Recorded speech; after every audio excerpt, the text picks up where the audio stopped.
Welcome to the Center of Everywhere podcast, where we explore stories of rural Minnesotans who are making a difference in their communities. Rural isn't in the middle of nowhere. It is in the center of everywhere. And welcome to episode 13. I'm Marnie Werner, Research Director at the Center for Rural Policy and Development. Kathy Draeger wants rural communities to see their local grocery stores as the assets they are.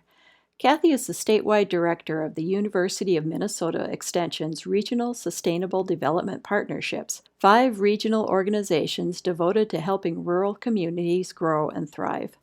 But small-town grocery stores have been facing an uphill battle against increasing competition from the big national chains. In this interview, Kathy and Julie will be talking about the important roles small grocery stores play in their communities, especially in a time of COVID, and the innovations she and her team have developed to help them succeed.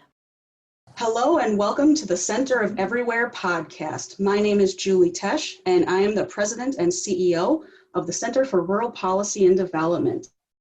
Today on our podcast, we have Kathy Draeger, who is the statewide director of the University of Minnesota Extension Regional Sustainable Development Partnerships. Welcome to the show, Kathy. Thank you, Julie. Why don't you tell our listeners a little bit about yourself? Glad to. So thank you for inviting me to your podcast today. I've been a long admirer of the work of the Center for Rural Policy and Development. So it's great to be able to have a conversation with you. I actually come to this work from kind of the agricultural science side. My background and training is in soil science, where as a graduate student, I studied and researched edible dry bean production. And I also have my doctorates in water resource sciences. And as part of my thesis research, I looked at how watershed districts, which are located throughout greater Minnesota, how watershed districts can make impacts on water quality. What is the work that they're doing, and what are the most effective ways for watershed districts to impact water quality? You can probably hear some noisy birds in the background. Yeah. I am lucky that I married a farmer, and we bought the family farm in Big Stone County, Minnesota, which is on the western edge of the state. So I was able to join today from the shores of Big Stone Lake. And it looks like the Blue Jays are migrating to Big Stone County right now. And I'm grateful in Big Stone County that we have a telecommunications co-op, Federated, that made an investment in fiber optic, because when we bought the farm 12 years ago, I simply would not have been able to move here and telecommute to my job on the St. Paul campus if it weren't for a rural electric co-op that laid down high-speed fiber optic cable and internet to our farm. So I am able to, for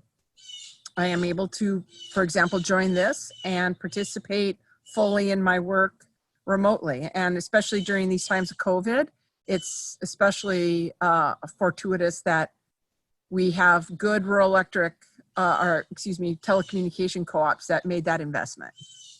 Oh, that's fantastic. I'm looking forward to fiber one day on our farm, but I digress. Why don't you tell us about the work of, I'll say the RSDP, but the Regional Sustainable Development Partnerships? Yes, glad to. The regional partnerships were formed by the Minnesota legislature in 1997, which I believe is the same year as the Center for Rural Policy and Development. So we're kind of sister organizations in that sense. Correct. Yeah. And it was a group of really active, engaged citizens and some highly, value, mission-driven faculty who really wanted to make sure that the University of Minnesota continued to engage closely with rural communities throughout the state to build partnerships that could advance sustainable development. And those were the values this program was founded on, and we continue to serve those values. We work with communities in any given year. We have about 120 to 135 or so projects around the state. Those projects are all the vast majority are all come to us via communities that have an innovation or they have a need, and they would like to get some support from their land-grant university to address that need. We do have 4 focus areas that we work in. Sustainable ag and food systems is an area where we do a lot of work. For example, we work with deep winter greenhouses. It's a technology that we've been able to help research and develop. The rural grocery store work kind of falls in that area. We do clean energy work, which is through our clean energy resource teams that are active throughout the state. And then we have natural resources, and then we have resilient communities and sustainable tourism. That's fantastic. And remind me, how many regions are there? Thank you. We have 5 regions around the state. So there's Northeast, Northwest, Central, Southeast, and Southwest. So we have 5 governing boards, and each of those boards has is composed of like 2/3 community members and 1/3 faculty. And each of those boards also gets some seed funding so that they can support those projects that come in from communities. Now, we can't always support every project, but we work hard to bring resources to as many of those projects as we can. You may need a graduate student. For example, we're doing some case studies on soil health throughout the state. And we have some grad students working on those to develop those case studies. And so we have some seed funding that can support, the community members. It can support students working. It can support, you maybe want to do a survey. We can bring in some resources to help with things like that. Or maybe we've been doing some planning, for example, for community centers, or how we could reuse historic buildings. And then we can bring in, some architecture faculty or students to help a community re-envision what that empty building on Main Street could be used for. So that's kind of our form and function. And so we have, our boards are really the decision-making body on what projects we work on in any given year. That's fantastic. So if I were in a community somewhere in Minnesota, in rural Minnesota, and I have an idea for a project, how would I go about working with RSDP? We actually kind of pride ourselves on being kind of easy entry. So a good place to start would be to click or go on your computer to rsdp.umn.edu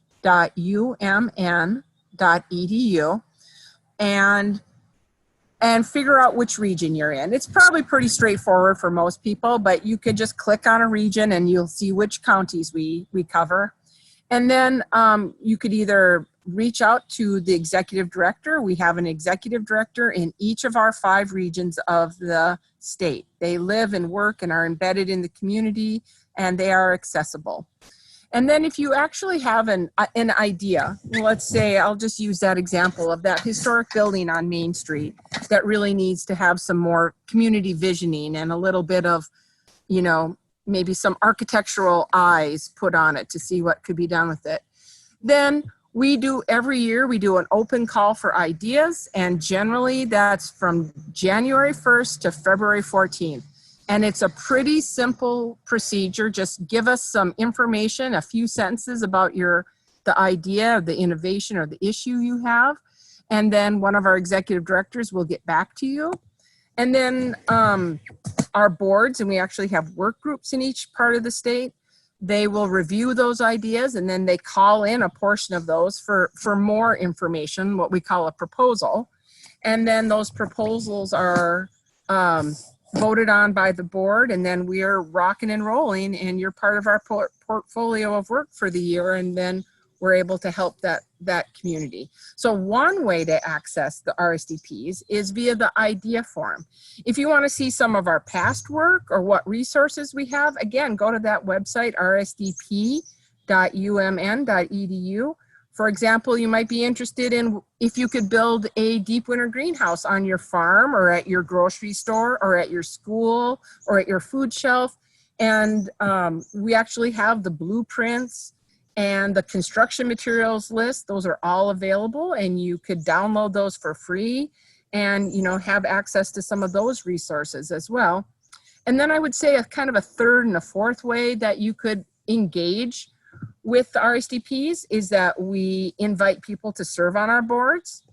And then, and sometimes we have more requests for board seats than we have board seats available. But, you know, we welcome people to apply, but we also have work groups. So for example, let's say you're really passionate about clean energy. We actually have clean energy work groups around the state, and you could put in an application and serve on our work groups as well. Or same thing for sustainable ag and food systems, or if you have some natural resource issues as well. So there's a variety of ways you can access us for your ideas and your projects, for the resources that we have available and the work we've done in the past, and also if you'd be interested in working with other people in your region on addressing sustainable development in your part of the state. That is great. You know, there's so many aspects of the University of Minnesota that I know most people don't know about, especially, you know, the outreach work, which is so important. So gosh, I'm glad that you're on the show today and that we're able to talk about RSDP and all that you do. You have a vast background, obviously, in the sciences and soil science, plant science. Tell me about a project that you are especially passionate about with RSDP. Yes. So, yes, you're right. I do kind of have my roots in the sciences, but even through my work as a scientist, I was always interested in how that work fit in with the communities. You know, for example, my research on edible dry beans, it's one thing to tell you what's the best bean, but if you don't ask people what they want to eat, what good is having the best, you know, red bean when people really want pinto beans, for example. So I've always thought that our research needs to connect back to community. And so I'd love to talk to you about some of the work we're doing with rural grocery stores around the state. And because of the timing of this podcast, it's really, really good timing to talk about this because we're just releasing the results of a statewide survey we did of rural grocery stores. And so having moved to Big Stone County, and I can tell you as a scientist and as a community member and, you know, someone who works with the University of Minnesota Extension, that living and experiencing life in a remote or, you know, a remote rural county is one of the best educations that a person like me can have. You know, Yeah.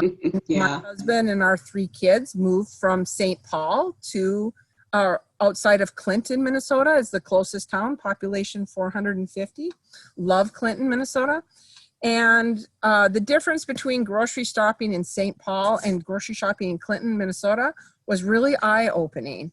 And I came to really appreciate what a gem and what a benefit it is to have a small town grocery store on Main Street.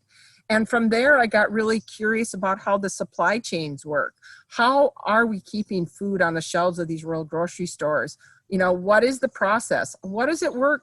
How does it work for farmers to get their local foods into these grocery stores? There were just so many questions that we could ask, and really looking at these grocery stores as important community assets. And I know that the Center for Rural Policy and Development, I think it was over 10 years ago, you started some of this first research on and really brought attention to our state about the crisis and the closure of many rural grocery stores in the state. So I want to thank you. It was your data that really made us appreciate the grocery stores that we do have remaining on the landscape. And in Minnesota, we have about 250 grocery stores in communities of population 2,500 or less.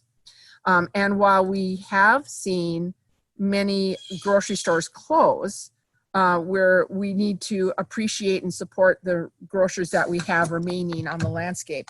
Because through the years, I think your data would show, as well as ours, that it's much harder to open a new grocery store. Once a community loses their grocery store, it's very hard to reopen that store and reestablish all the infrastructure that you need to have a thriving business, a thriving grocery business. So through the years, we've done a lot of research on grocery stores. The survey helped us refine what needs to be done. And then from that survey, we learned about what are some of the needs for grocers.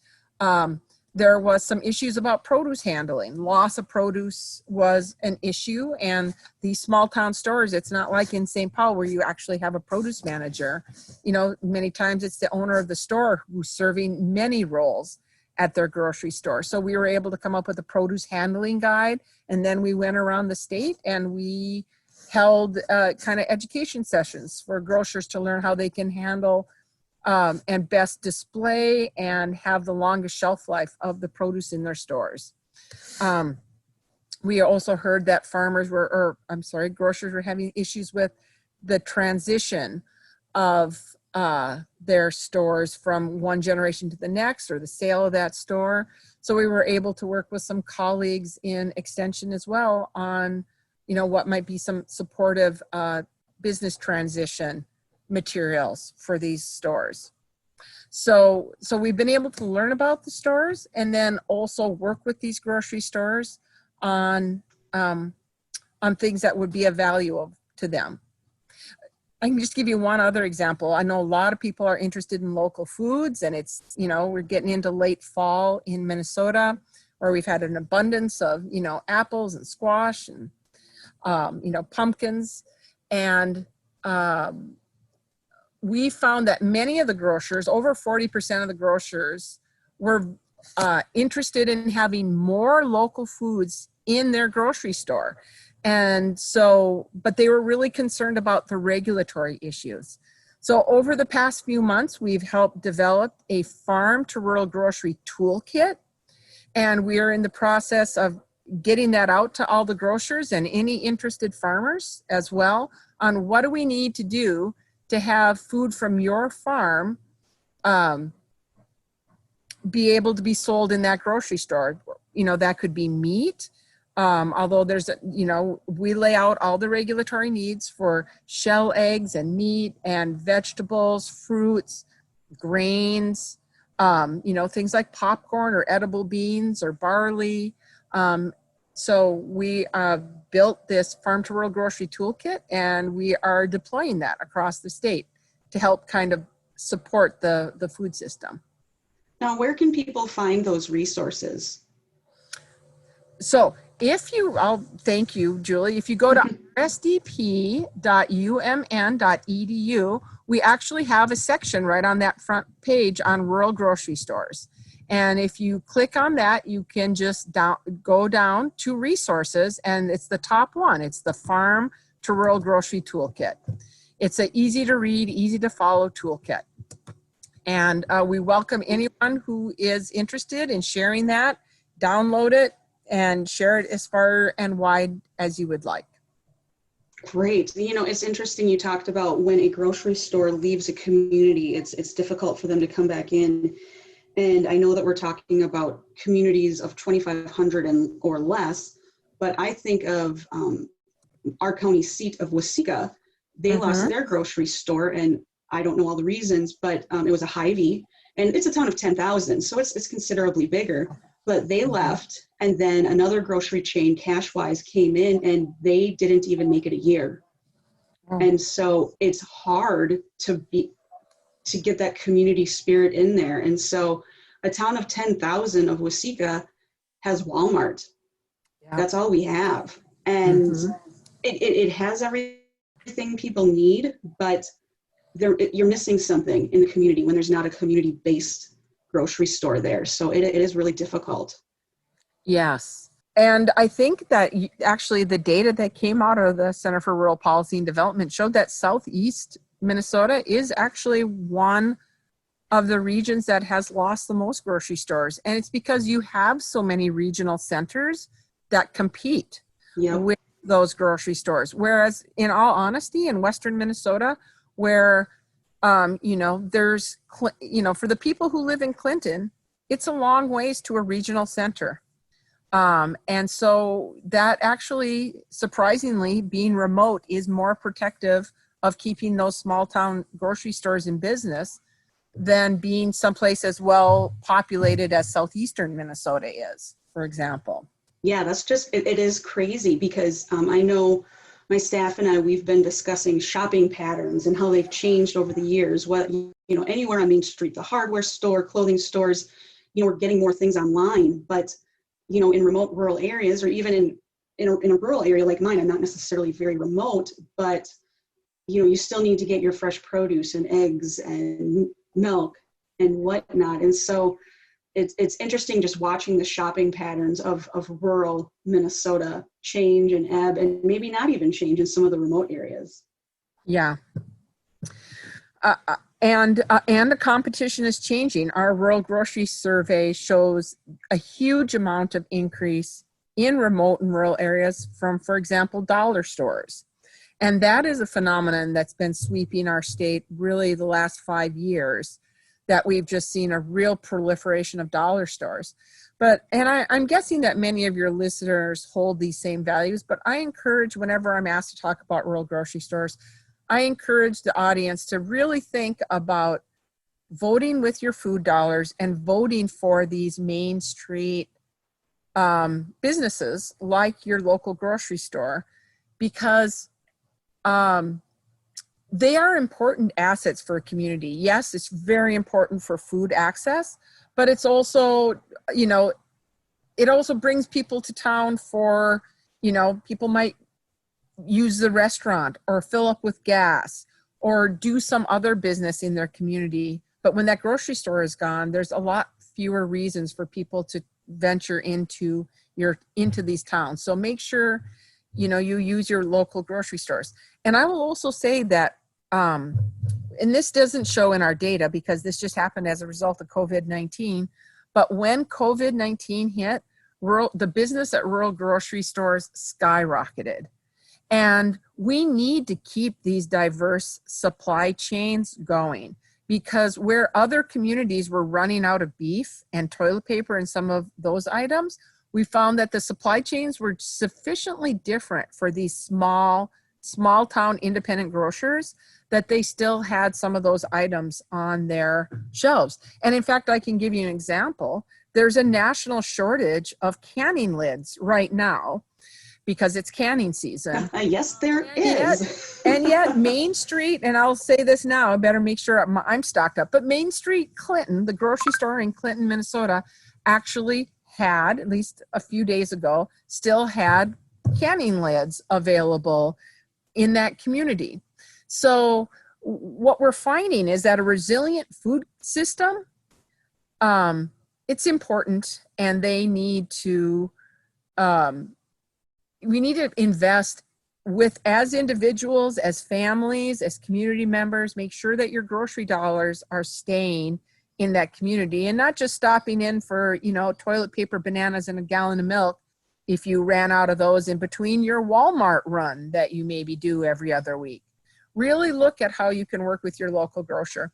And this is just another aside, but my experience and what we've heard from grocers that, my family, for what reason, we always drink organic milk. We've always drunk Organic Valley milk. Even though I have 3 children, we continue to buy Organic Valley milk. And when I moved to Clinton, Minnesota, or the farm outside of Clinton, we couldn't access that unless I brought it back in a cooler from the cities.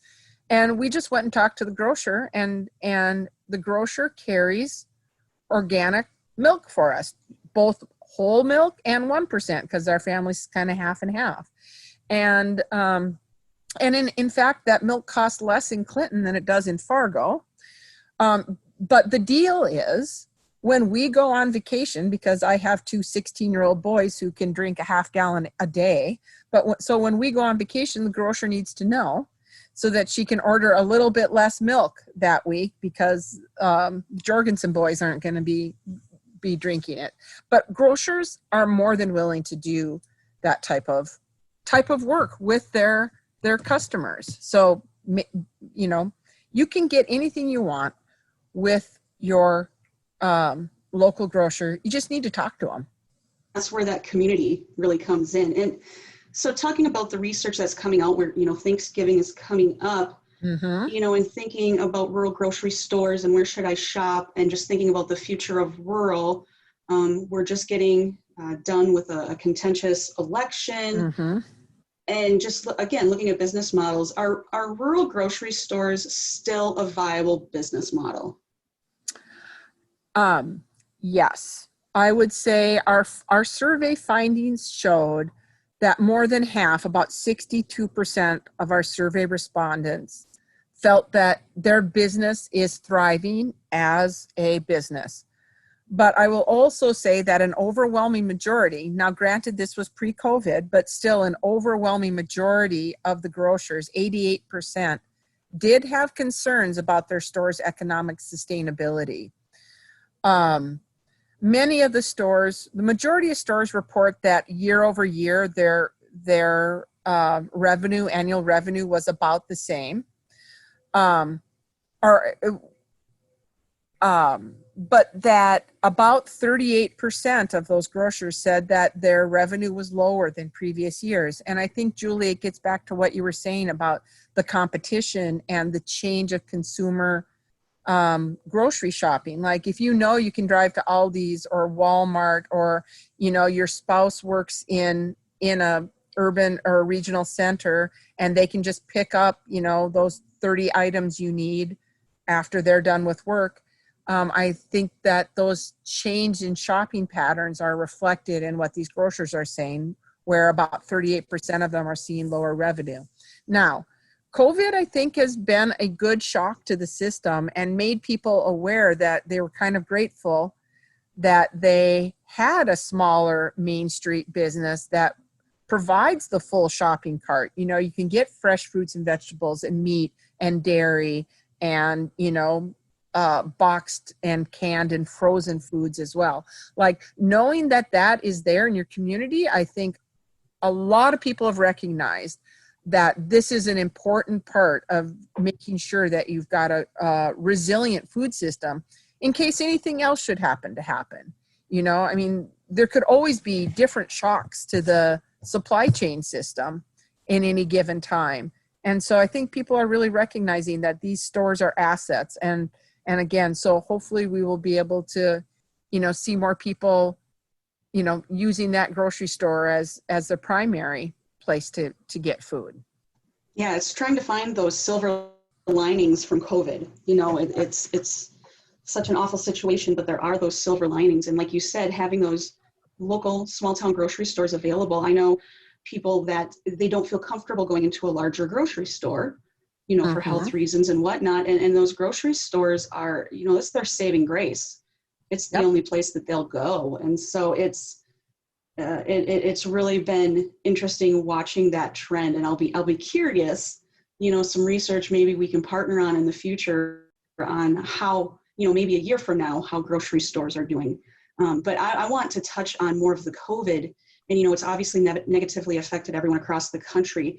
But RSDP, you guys came up with some really cool, innovative ways to help people who are experiencing food insecurity, because that could be a whole nother topic, food insecurity in rural Minnesota. Yep. But people who need to self-isolate during COVID.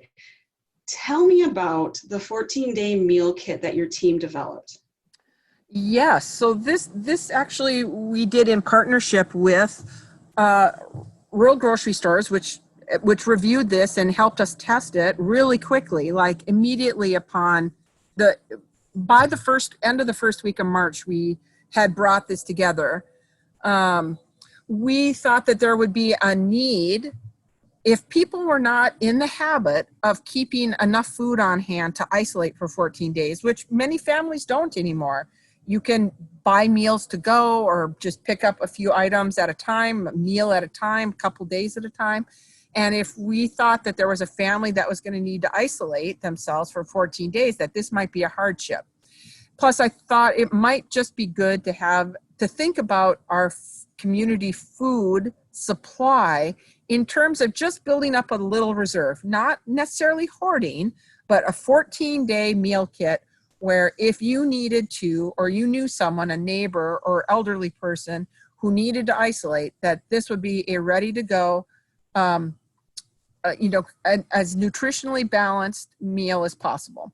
So we built a couple of these and tested them and came up with basically a menu, and that is also available at rsdp.uofm.edu. It is instructions and a shopping list and a meal plan for a 14-day meal kit. It's basically 2 hot meals, kind of a breakfast and a dinner, and then some kind of, like snack type foods for in between. And we wanted to find something that was available in these rural grocery stores. So there's, it's a pretty standard American diet. And it would also be something that if you were not feeling well, because we weren't sure when this pandemic started, if someone had to isolate, but they in fact had COVID, they may not feel well enough to like start from scratch with a lot of raw ingredients. So there's a lot of ready to make meals in there. And so it needed to be accessible, it needed to be affordable, and it needed to be more or less nutritionally balanced. There's a lot of canned food in it, which, many people nowadays are used to having more, kind of a fresh food, but we were thinking this is just 14 days and you're in isolation. So I won't make any excuses, but, I think it actually says spam on the list. So, but we were really happy at the reception this has received. It's been downloaded over 7,000 times all around the United States. I had a group that translated that 14-day meal kit into a vegan list. So they basically swapped out some of the things that we had on and turned it into a 14-day vegan meal kit. We also were contacted for some people were sheltering in hotels, and what would this meal kit look like if you only had access to hot water and a microwave? How could you do this? So people did a lot of riffing, on, okay, here's a core idea. And I've still received to this time thank you notes from communities that are deploying this around the state throughout greater Minnesota, and that they created these meal kits and were able to have them on reserve. If they knew that a family was, in quarantine, they had them, they could deploy these meal kits quickly. I know of some churches that built some and had them on hand in case some of their elderly members needed to isolate, or they had members that were in this situation, or even community members. Community groups have been, I think there was a group of retired volunteers in Northwest Minnesota that built a number of these kits so that they could be deployed if a wave of COVID hit in that part of the state.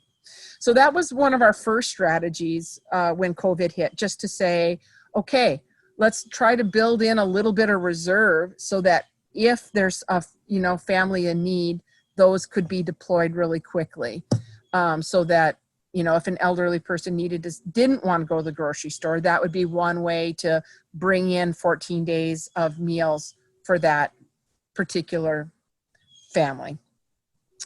And then what we did after that, we did I'd call it phase 2, when we started seeing that there was growing concern about the infection rate among grocery workers.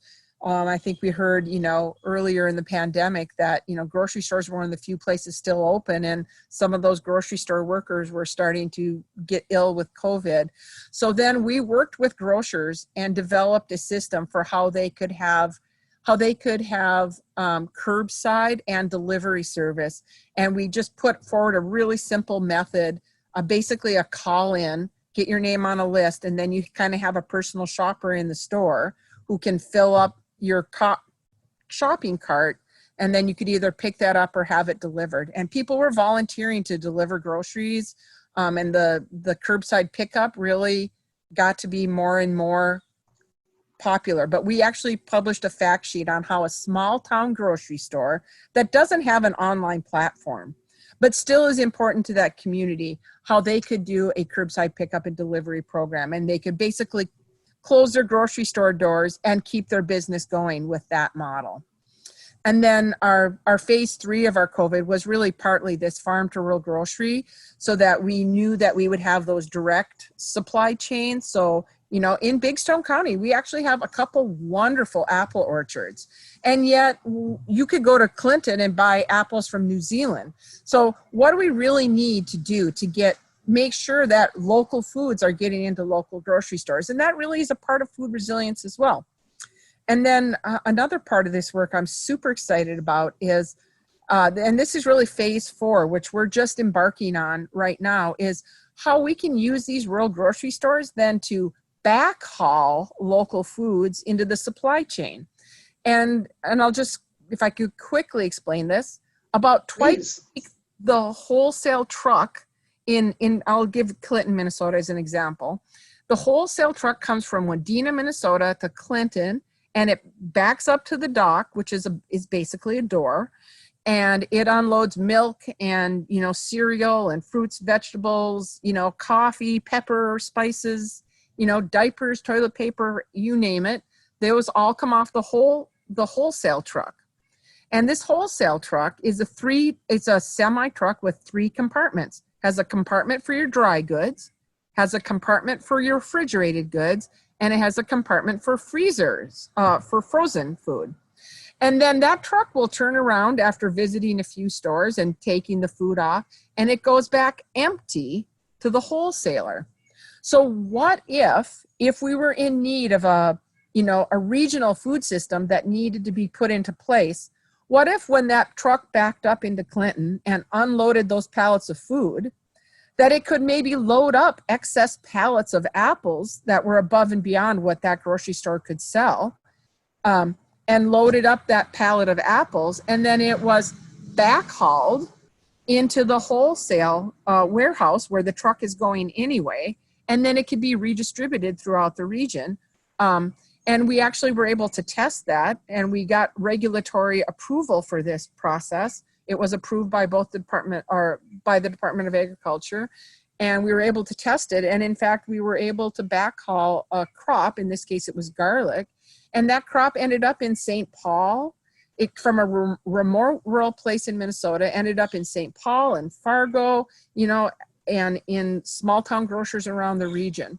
So we're looking at that as kind of a phase 4. Like if we needed to have a low miles, existing infrastructure, existing truck routes, existing loading docks, existing people who are working every day in the food supply, we could actually use these grocery stores as 250, I'll call them points of light, but they're really assets that they don't just have to be the back end of a food supply chain, like the place where the last stop before consumers buy, but it could be the first stop on a really robust regional food system as well, where we're actually using it not just to bring in food, but it could be the point where farms can access the market and get their foods into the wholesale market. So we're really excited about, really figuring out what we need to do to make a system like that work smoothly. And I think COVID is just the perfect reason why we should be looking at what makes a resilient regional food system and how grocery stores can be a front door for farmers and ultimately for consumers to have access to local foods. Absolutely. Gosh, just thinking about, I remember hearing about, the 14-day kit and the other work, but how far it's come in such a short amount of time. Yeah. Is really remarkable. And I know a lot of people across the state, urban or rural, do wonder about food security and, supply and demand. And yeah, I'd rather buy apples from a local grower than from New Zealand. So I'm really excited to see how this advances past COVID. And gosh, that is just really neat. I need to ask you, I know you have a task force that works with rural grocery stores and they're maybe struggling.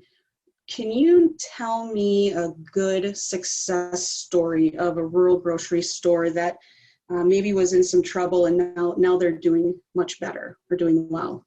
That is a really, really good question. I do see a number of stores that we stop in, and we have seen some success stories where some stores have closed and now there are people interested in opening those stores up. So I can think of, there's 3 towns, Winthrop, Minnesota, they have a new young owner of their grocery store in that town. And I'd encourage people driving through, feel free to stop and, give them some of your business. I am seeing a lot of small town stores that do seem to be doing very well. Milan, Minnesota, for example, they're a cute little store that serves both kind of the old timer Scandinavian community and their the newer immigrants who are the Micronesians. So you can buy both lingonberries and Norwegian fish balls, and you can buy octopus and, hot sauce as well. So I think there are some examples of how communities change and the grocers change with the communities, and can be that important, kind of third place, that community gathering spot where people come together around food, even if those foods are, even if those foods are different than what we are traditionally used to seeing. So I think we are seeing a growing appreciation of these rural grocers and their role. And I am hopeful that in light of COVID, that some of these grocers have had, their community appreciation has increased as well. That's fantastic. I want to stop at that grocery store. Gosh, if they have lingonberries and octopus, that's just, wow. That sounds like something you'd get at like Lund's or Byerly's or something in the cities. That sounds pretty cool. That sounds pretty cool. What is your vision for the future of rural grocery stores? I know COVID has definitely made people appreciate rural grocery stores more, but with that report coming out and with that point in time pre-COVID, let's look 5 years down the road. What's your vision for the future of rural grocery stores in Minnesota? Well, my hope for rural grocery stores is that that they see a reversal in those trends for their revenue. My hope would be that in 5 years that we are seeing these rural grocery stores increase their revenues year on year, and that they are viewed as community assets and even as assets in the food supply chain. My hope would be that not only can they be part of the global food supply chain with all those other items I mentioned earlier, bananas, coffee, pepper, all those things we love that come from around the world, but they can also be the front door for a lot of interesting and delicious local foods as well, so that they are both part of the food coming in as well as the food going out to consumers. And I'm grateful, a couple of years ago, the legislature passed the Good Food Access Fund program, so that some of these stores that maybe are struggling with infrastructure, investment in produce coolers, those types of things, I hope we can see the public good. We know that many of these are private businesses. Some of them are co-ops, some of them are community owned, but that we have a greater appreciation of the public good that these rural grocery stores have, and that we're able to continue to support programs like the Good Food Access Fund, so that grocers can get a little assistance when they need to improve things like produce coolers. Produce coolers is a huge gap at a lot of these stores around the state. So my hope, I would say that pretty much sums up my hope, that the business model continues to thrive and expand, that there's a greater appreciation and the role of these stores in communities, and that we can acknowledge the tremendous amount of public good that comes from these set of stores around the state. That would be so wonderful. I look forward to 2025. That seems like something crazy to say, but hopefully people will still be utilizing the rural grocery stores even more, and finding, more access, more availability. And like you said before, talk to your local grocer, ask them if they can get in certain products that you would like and that that you would buy consistently. Your milk example was just a great idea, So, and remind our listeners again where they can find all of this wonderful information about rural grocery stores and rural food. Yes, so please go to rsdp.umn.edu, and while you're there, if you have a community idea, we welcome you to submit an idea to the RSDPs. We can work with you on whatever your innovation or need or issue is. Feel free to apply to serve on one of our boards. We always welcome people on our boards and our work groups. And our rural grocery and many of our other resources are right on that same front page at rsdp.uofm.edu. We've got a whole section there on rural grocery stores, as well as our clean energy work, our work with deep winter greenhouses. And we have a story map that you could just click and look at the 135 projects we had this fiscal year, for example, because we've got a lot of interesting things going around the state, you know, historic buildings and food systems and clean energy and natural resources. And we just